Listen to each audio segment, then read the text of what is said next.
Hey guys, अस्सलाम वालेकुम। तो कैसे हैं आप सब।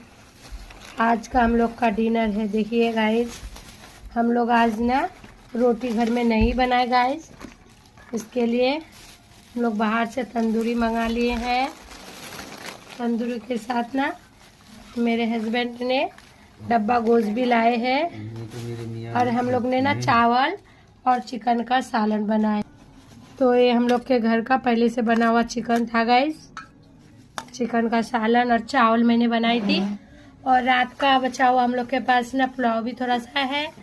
आज रोटी नहीं बनाई तो सारा डिनर बहुत हो गया आज। देखिए गाइस, डब्बा गोश्त भी है। किस किस को हमारा ब्लॉग अच्छा लगता है प्लीज़ सपोर्ट कीजिए, सब्सक्राइब कीजिए। आज से इंशाल्लाह हम लोग भी ब्लॉग बनाएंगे। लाइक शेयर सब्सक्राइब कीजिए प्लीज़। तो हम लोग जा रहे खाने गाइस। बाय बाय, अल्लाह हाफिज।